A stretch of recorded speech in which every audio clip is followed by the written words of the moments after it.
오늘 주신 하나님 말씀은 시편 8편 1절에서 8절까지 말씀입니다. 9절까지 읽습니다. 1절 제가 먼저 읽습니다. 여호와 우리 주여, 주의 이름이 온 땅에 어찌 그리 아름다운지요. 주의 영광이 하늘을 덮었나이다. 주의 대적으로 말미암아 어린아이들과 젖먹이들의 입으로 권능을 세우시며 이는 원수들과 보복자들을 잠잠하게 하려 하심이니이다.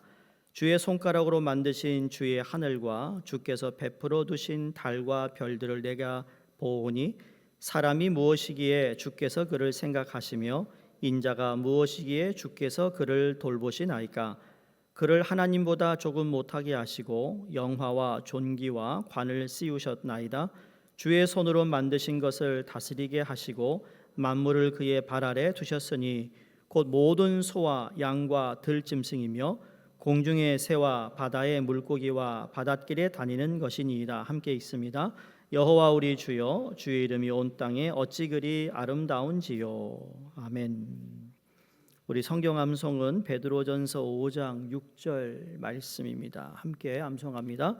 그러므로 하나님의 능하신 손 아래서 겸손하라. 때가 되면 너희를 높이리라. 아멘. 기도하겠습니다. 하나님 감사합니다. 오늘도 우리에게 주신 하나님 말씀 앞에 우리가 온전히 우리 마음문을 열고 주의 음성을 듣기를 원합니다. 하나님, 우리가 주의 때를 기다릴 수 있는 사람들 되게 하시고 하나님 때가 되었을 때 하나님 모든 것을 아름답게 하신다는 사실을 잊지 않게 하여 주시옵소서. 오늘도 말씀해 주시기를 원하옵고 예수님 이름으로 기도드리옵나이다. 아멘. 교회가 교회된 사명을 다하기 위해서는 교회의 본질을 이해해야 하는 것이 무엇보다 중요하다 생각합니다. 우리가 보통 교회라고 할 때 건물에다가 교회 이름을 붙여 놓습니다. 그래서 건물이 교회라고 착각할 때가 참 많습니다. 근데 성경은 단 한 번도 건물을 교회라고 가르친 적이 없습니다. 건물은 교회가 아닙니다. 또 교회는 건물을 필요로 하지만 그러나 교회의 본질이 건물이 아니라는 것입니다.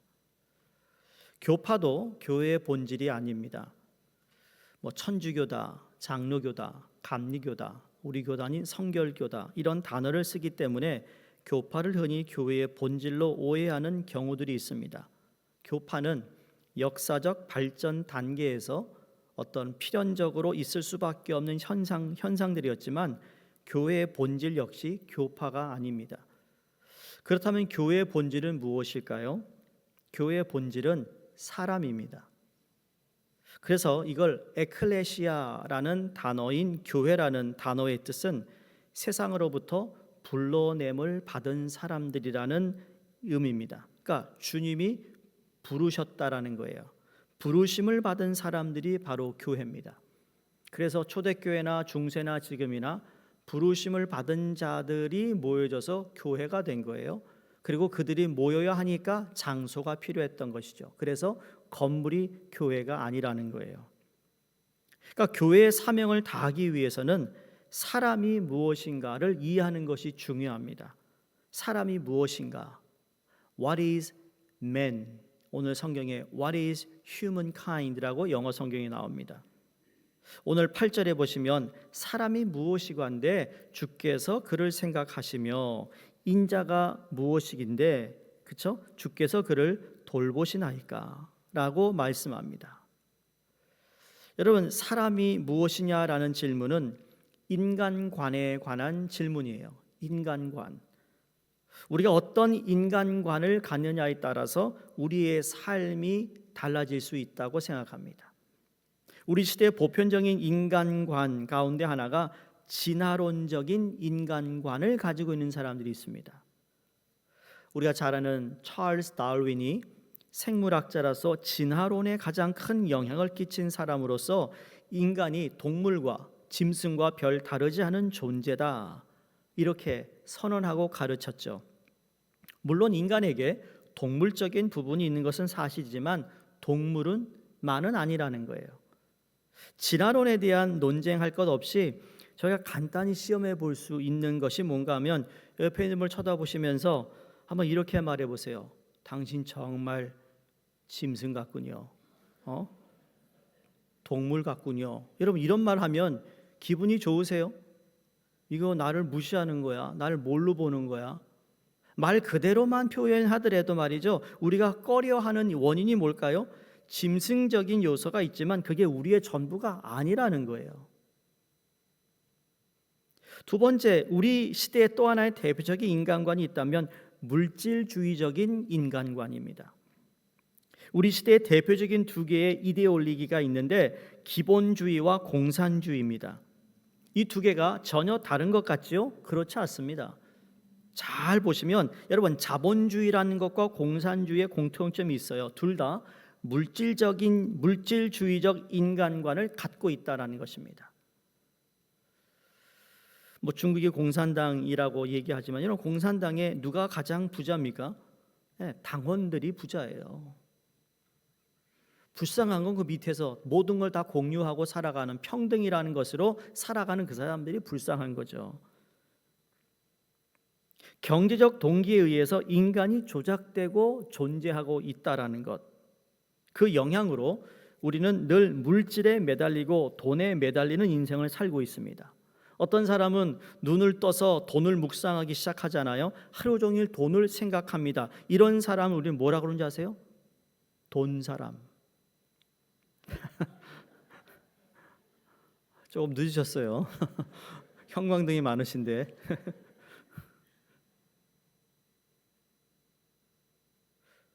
세 번째로는 대표가 뭐냐면 인간관 중에 하나가 소위 이런 프로이드라는 심리학자가 이야기한 우리는 성적인 인간관을 가지고 있습니다. 모든 걸 성적인 것으로 풀이합니다. 하지만 이것이 인간의 전부가 아니라는 거예요.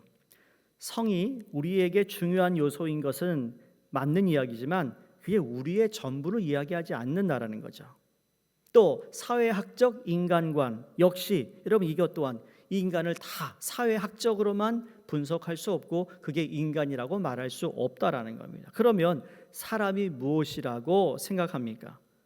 사람인 자기 자신에 대해 어떤 존재라고 생각하고 계시는가라는 질문입니다. 바로 이 질문에 오늘 시편의 다윗은 그 답을 우리에게 말씀합니다.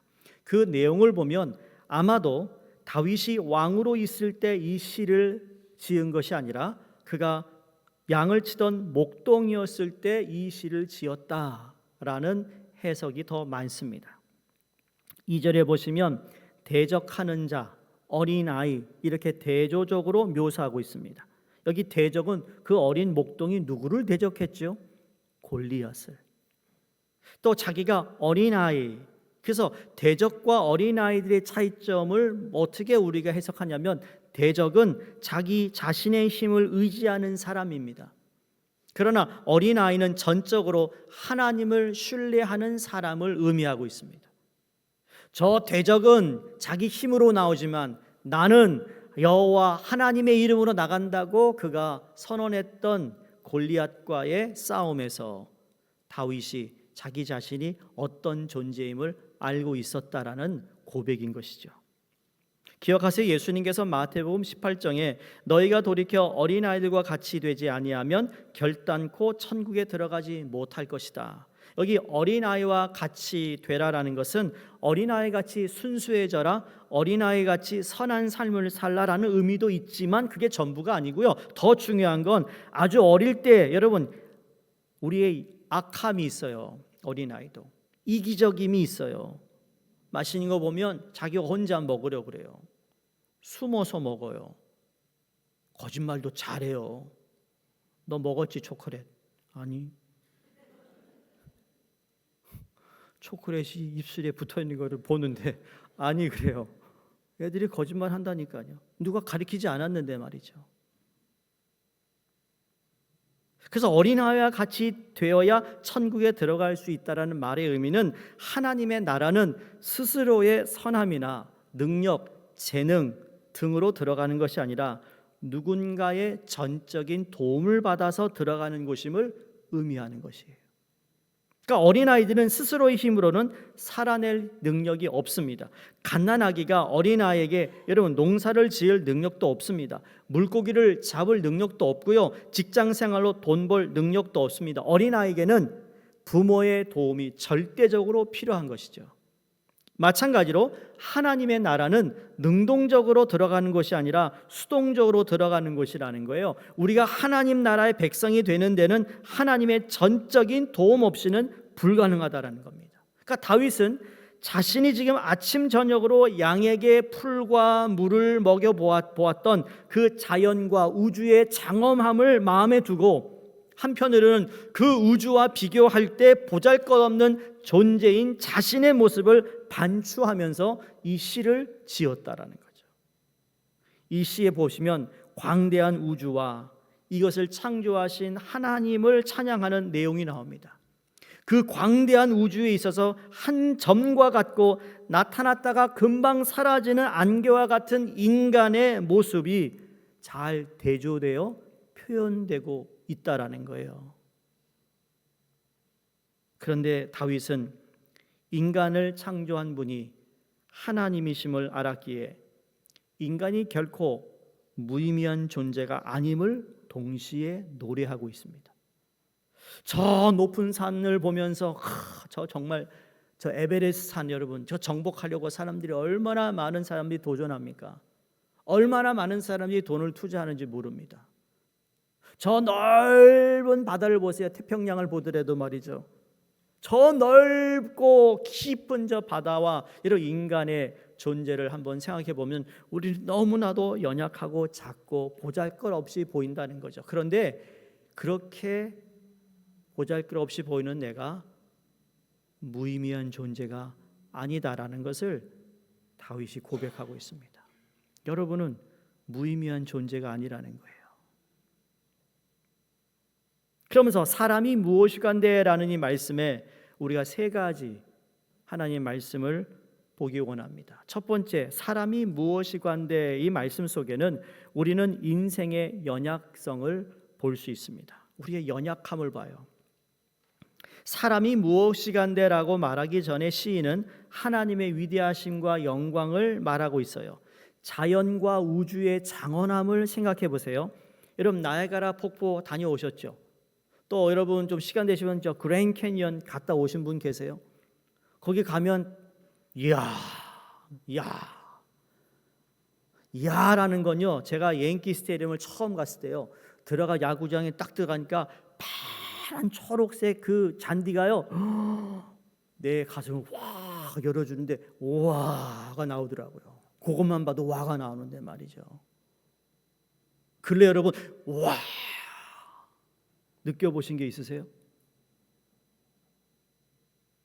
없으세요? 어디 좀 갑시다요 그럼. 정말 장엄하고 거대함의 이 감탄사가 나오잖아요. 그걸 뭐예요? 이것을 지으신 하나님의 위대하심과 영광을 노래하고 있는 겁니다. 그에 비해서 우리 인간은 얼마나 연약하고 보잘것없습니까?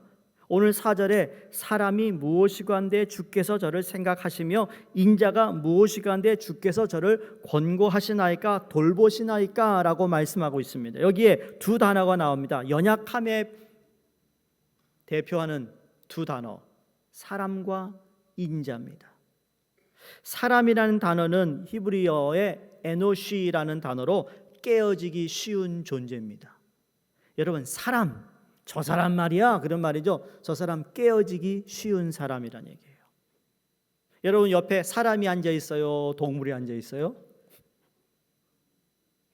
동물은 인간보다 강해요. 사자한테 우리 잡혀 먹잖아요. 여러분 사자하고 싸우면 이길 자신 있으세요? 곰이 오면 그냥 죽은 척하라고 그러잖아요. 그것도 옛날 얘기예요. 곰도 얼마나 진화했는지 몰라요 그거는. 근데 인자라는 단어는 벤 아담이라는 원어입니다. 벤은 아들이라는 뜻이고 아담은 원래 흙이라는 뜻입니다. 그러니까 흙의 아들이 인자입니다. 예수님께서 인자 얘기할 때는 이 인간의 모습, 연약한 모습으로 오신 예수님을 이야기하고 있습니다. 그러니까 아담이 흙이다 또는 먼지다, 이게 dust, dirt라는 단어를 영어에서 쓰죠. 그래서 아담아라는 단어에서 유래되었는데, 사람은 흙에서 취하여 만들어져서 다시 흙으로 돌아가는 존재라는 것을 의미하고 있습니다. 그러니까 인간이 이렇게 보잘것없는 존재라는 거예요. 아무리 내가 화려하게 입고 아무리 내가 죄송합니다, 갖다가 붙이고 주사를 맞아도 나중에 다 흙이 된다. 있는 그대로가 좋은 거예요. 그렇죠? 요새 올게닉들 좋아하는데 말이죠.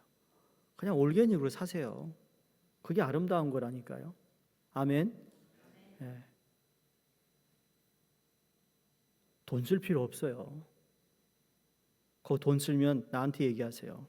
내가 좋은 데 쓰게 제가 인도해 드릴 테니까. 정말로. 그러니까 우주의 엄청난 힘, 구조의 불변성과 정확성과 이 모든 것들과 인간을 비교해 보면 인간은 정말 무가치하며 유한한 존재라는 겁니다. 여러분, 예술가들 가운데 자기 작품에 주로 예술가들이 서명을 합니다. 여러분, 르네상스 때의 거장이었던 미켈란젤로가 자기 작품에 서명을 하지 않는 사람으로 유명합니다. 거기에 배경의 이유가 있습니다. 시스틴 채플의 성당의 천정 벽화를 그려줄 것을 요청받은 미켈란젤로가 그 자기의 열과 성의를 다하여 작품을 잘 완성하고 난 후에 그 다음에 거기다가 자기 이름을 어디다가 써놨대요. 그리고 불후의 명작인 천지창조를 완성합니다. 흡족한 마음으로, 그리고 거기에 아주 그냥 열정을 다해 하다 보니까 바깥에 나오는 일이 별로 없었던 겁니다. 먹고 자고 그것만 했으니까. 그 서명을 한 뒤에 이제 그림에 성당문을 나서는 순간 눈부신 햇살과 그 푸른 자연의 아름다움에 그만 넋을 잃고 말았대요. 세상에 그 무엇과도 비교할 수 없는, 그 어떤 화가도 그려내지 못할 대자연의 아름다움에 감탄이 되어서 그때 문득 깨달은 게 있었다라는 겁니다. 하나님은 이렇듯 아름다운 자연을 창조하시고도 그 어디에 서명 같은 것을 남기지 않으셨는데, 기껏 작은 벽화를 그려놓고는 거기다 내 이름을 서명하고 자랑하려고 했던 자기 모습을 돌아보며 다시 벽화에 돌아가서 자기의 서명을 지워버렸대요. 그 이후로 어떠한 작품에도 서명을 남기지 않았다는 이야기입니다. 그래서 여러분이 구글로 미켈란젤로가 서명했던 작품 그러면 몇 개가 안 나옵니다. 우리가 젊다고 자신이 강하다고 생각하는 분 계세요? 많이 배웠다고 똑똑하고 지혜롭다고 생각하세요? 하지만 우리가 얼마나 연약한가 하면, 여러분, 독감 한번 걸리면 일주일씩 아파가지고 골골하는, 그게 우리의 존재입니다. 아무리 고등교육을 받았다 하더라도 솔직히 아는 것보다 모르는 게 훨씬 더 많은 게 인간입니다. 뉴욕시에 있는, 여러분, 도서관 한번 가보세요. 도서관에 있는 책 중에 여러분 몇 권이나 읽으셨나? 그거 비교하면 우리가 가지고 있는 지식은 정말 요만한 거밖에 안 되는데, 그 요만한 거 안 되는 거 가지고 말이에요, 모이면 내가 잘났다, 너보다 낫다, 이게 인간의 참 어리석음이라는 거죠. 알면 얼마나 안다고. 우리는 스스로에 대해 자부심을 가졌는지 모르지만 우리는 우리의 잘못된 습관도 하나 바꾸지도 못한 존재예요. 우리의 게으름도 이기지 못하고 잠자리를 털고 이불을 박차고 일어나야 함에도 불구하고 그런 것 하나 이기지 못해요. 바꾸지 못하는 그런 존재라는 거죠. 내가 잘못한 것이 뭔지 알면서, 내가 부족한 것이 뭔지 알면서도, 내가 뭘 해야 하는지 알면서도 하지 못하고 고치지 못하고 채우지 못하는 그런 연약한 존재가 누구예요? 사람이 그래요. 인자가 그렇다고요. 우리는 전능하신 하나님 앞에, 위대하신 하나님 앞에서 우리가 정말 연약하고 부족한 존재인 것을 인정하시기 바랍니다. 그래야 하나님의 은혜가 우리에게 임하기 시작하는 겁니다. 두 번째로, 사람이 무엇이건대라는 말씀 속에서는 우리를 생각하시는 하나님의 사랑을 발견합니다. 이런 연약함과 부족함에도 불구하고, 죄인임에도 불구하고 우리를 사랑하시고 돌봐주시는, 구원해 주시는 하나님을 우리가 만나는데, 자, 사람이 무엇이간데 주께서 저를 생각하시며 그랬죠. 그 다음에 인자가 무엇이간데 주께서 저를 돌보시느냐라고 고백합니다. 이 고백에 인간의 위대성과 존귀함의 근거가 있습니다. 자, 침체 상태에 빠진 인간을 하나님께서 찾아오셔서 저를 생각하시고 저를 돌봐 주심으로 인간이 새로운 세계로 들어가도록 도와주신다는 거예요. 우리의 연약함을 인정할 때 하나님이 그 인정하는 동시에 우리를 하나님의 세계로 우리를 인도하시고 하나님이 우리에게 정하신 그 길을 가도록 우리를 붙잡아 주고 계시다라는 거죠. 여기서 생각하시다. 여러분, 하나님의 생각이 대단하지 않아요? 여러분, 생각 안 하고 사세요? 여러분, 직장에서 일을 하시는데 생각 안 하고 일 안 하시잖아요? 하나에서 열까지 다 생각하잖아요? 일주일에 우리의 매상이 어떻게 되고, 한 달이면 어떻게 되고, 1년이 어떻게 되고, 10년이면 야, 이렇게 해서 돈을 모으면 내가 뭔가 살 수 있고 뭔가 집을 마련하고 할 수 있게 생각하죠? 생각 안 하세요? 하나님 복을 너무 주셔가지고요, 생각할 틈이 없어요. 들어오는 대로 그냥 막 넣느라고. 그런 복도 있기를 바랍니다만, 그러나 우리는 다 생각해요. 그런데 하나님이, 전지전능한 하나님 우리를 볼 때 생각하신다고요. 생각하신다. 이걸 욥기서에서 생각한다라고 고백하고, 창세기 9장에서는 하나님이 기억하다, 마음에 두고 있다 라는 뜻의 동사인 자카르라는 단어에서 왔어요. 그가 돌보신다, 권고하신다는 말은 방문한다, 살핀다 라는 같은 피카드라는 동사에서 유래된 단어들이에요. 생각하고 기억하신다. 누굴요? 사람을. 사람은 어떤 사람이라고요? 깨어지기 쉬운 존재라는 걸 아신다. 그리고 인자는 뭐예요? 흙의 아들로 뭐예요? 돌보시는 거예요. 생각하고 돌봐요. 갓난아기를 낳은 엄마가 그 아이가 언제 뭘 먹으면 어떤 변을 보고 어떤 시간에 이야기가 깨고 언제 뭐를 달라고 울고 생각 안 하나요?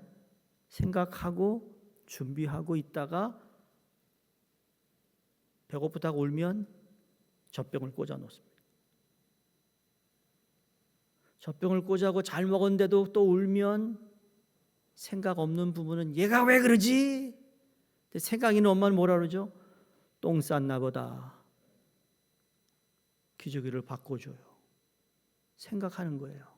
이게 돌보는 거죠. 아무것도 할 수 없는, 자기 힘으로 할 수 없는 갓난아이를. 근데 하나님이 우리 보러 뭐라고 그랬어요? 지금 다윗이 자기가 어린아이라고 고백하고 있어요. 연약함. 인간은 어느 날 갑자기 이렇게 던져진 하나님에 의해서 우연히 지어진 존재가 아니라 하나님의 깊은 생각, 하나님의 깊은 계획 속에서 인간은 하나님 사랑의 대상으로 지어진 그런 존재라는 겁니다. 누가요? 내가. 우리가 어떻게 태어났든 어떤 성장 과정을 갖고 있든 우리 한 사람 한 사람은 다 하나님의 깊은 사랑의 관심 속에서 지어진 존재라는 것. 그러니까 우리가 좋아하는 가스펠 노래 가운데 당신은 사랑받기 위해 태어난 사람 얼마나 좋아합니까? 세상 사람도 부르더라고요. 유감이 있다라는 건 왜 2절이 없는가입니다. 사랑을 받기 위해서뿐만 아니라 사랑을 주기 위해서, 당신은 사랑받기 위해, 그리고 사랑 주기 위해 태어난 분이세요. 아멘이십니까? 그래서 얼마나 보살피고 돌보시는지 다윗이 5절에 이렇게 말합니다. 그를 하나님보다 조금 못하게 하시고 영화와 존귀로 관을 씌우셨나이다. 여기에 하나님이라는 원어는 엘로힘이라는 단어인데 이건 시적 표현이 아니라 정말 하나님을 가리킬 때 사용한 엘로힘이에요. 엘로힘. 다니엘, 그게 바로 엘로힘에서 왔어요. 저와 여러분은 하나님보다 조금 못하게 지음을 받았다고 오늘 고백하고 있습니다. 누가요? 하나님보다 조금 부족하게 지어진 것이 저와 여러분이라는 거예요. 이게 너무 놀라운 선언 아닙니까? 하나님보다 조금 못한 내가, 그렇죠? 나를 그렇게 지으셨다. 보잘것없는 인간을 하나님께서 마음에 두고 기억하며 찾아오심으로 인간의 운명이 바뀌었다라는 거예요. 사실 하나님께서 이처럼 인간을 대하시는 이유는 인간이 하나님의 형상으로 지음을 받았고 하나님의 자녀가 되었기 때문입니다. 여러분, 진화론자들이 사람은 원숭이에서 진화됐다고 말하는데, 그럼 고조선, 고구려, 신라, 백제, 고려, 조선, 한국까지 반만년 역사를 가진 장구한 우리나라 역사에서도 원숭이가 사람으로 변하고 있는 뭔가 보여야 되지 않아요? 기록 한 장 없어요. 그림 한 장 없다니까요. 유전자들 학자들이 말합니다. 사람이 자기 부모의 DNA를 그대로 물려받는데 그래도 가장 부모의 DNA를 많이 물려받은 사람이 93%밖에 물려받지 못한대요. 100% 물려받지 못한대요. 하늘의 구름을 보세요. 여러분, 구름이 98% 물이라고 합니다. 수박도 98% 물이라고 합니다. 저 바다의 해파리도 98%가 물인데, 진화론의 말대로 하면 구름과 수박과 해파리는 크게 다르지 않아야 되는데 지금은 달라도 한참 다릅니다. 여러분, 해파리 보고 수박이네 그러나요? 그 미친 사람이라고 그러지. 98% 물이에요. 근데 다 달라 보여요. 진화론이 얘기하면 이거 틀린 말이거든요. 근데 진화론이 진짜 그런 것 같아. 여러분, 깨어나시기 바랍니다. 성경은 하나님이 흙으로 사람을 지으시고 그 코에 생기를 불어넣어서 사람이 되었다고 말씀합니다. 사람은 하나님의 형상을 입은 존재이고 그 어떤 동물도 식물도 갖지 못한 영혼을 갖게 하셔서 하나님보다 조금 못한 존재로 하나님이 우리를 지으셨다. 내가 원숭이를 닮지 않고 하나님을 닮았다는 게 얼마나 축복입니까? 아까 제가 물었던 것처럼 당신 사람이요? 동물, 짐승 아니야? 아니요, 우리는 하나님의 형상대로 지음받아서요 하나님보다 조금 모자른 거예요.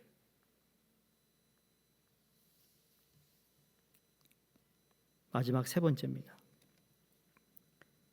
이 말씀 속에서 우리는 우리 사명을 찾아볼 수 있습니다.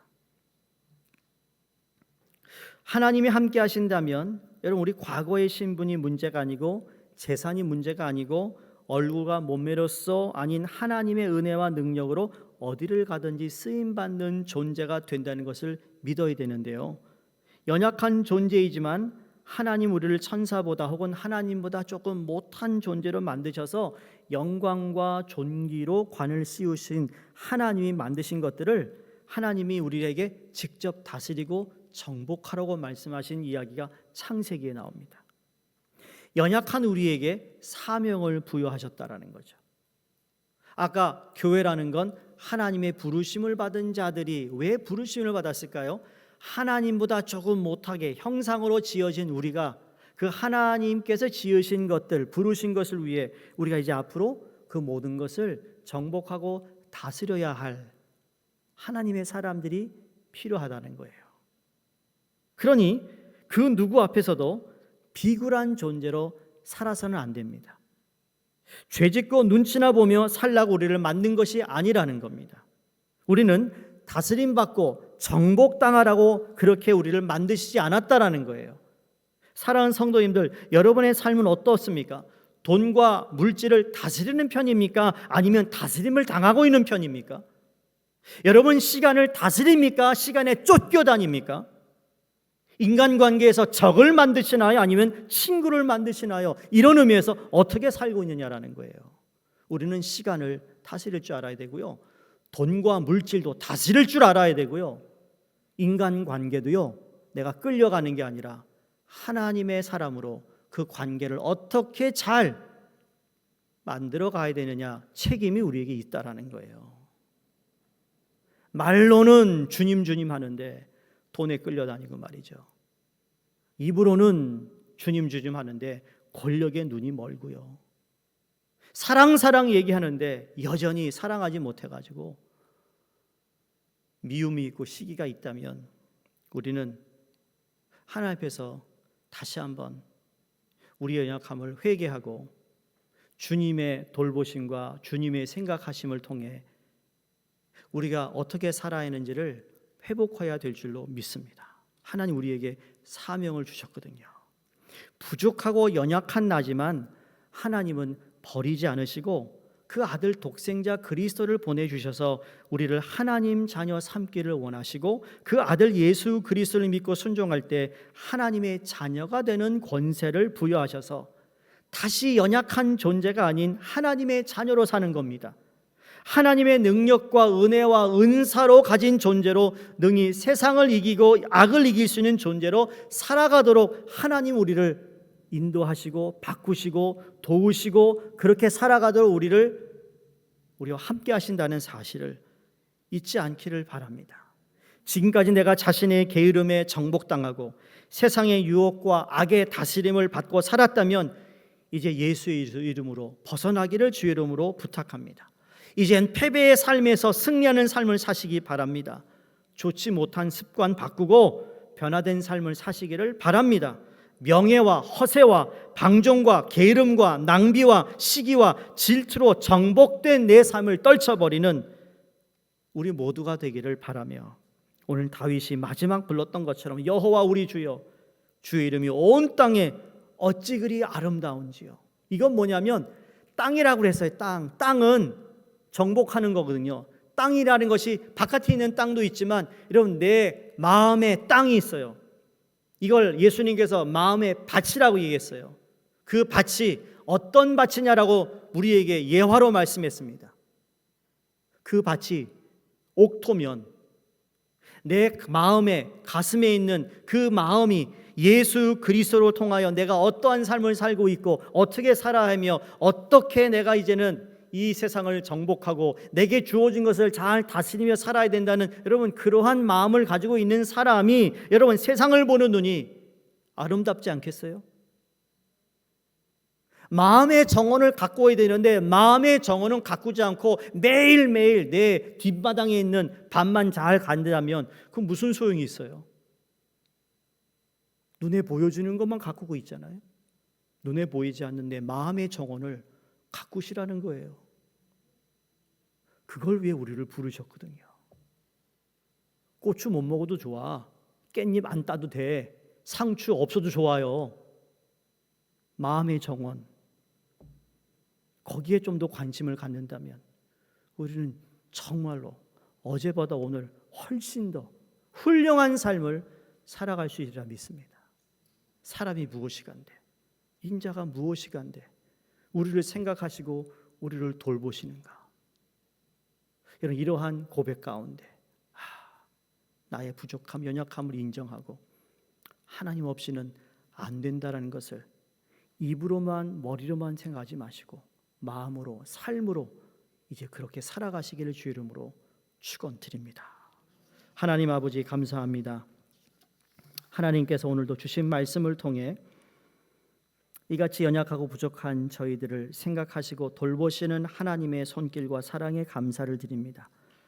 하나님의 형상대로 지음받은 저희들이 하나님께서 부르신 바 그 뜻대로 사명을 위하여 살아가는 저희 모두에게 은혜도 주시고 이 세상을 바라보는 모든 세상을 아름답고 주님이 창조하신 것에 대하여 찬양하며 선언하며 선포하는 저희가 되게 해 주시옵소서.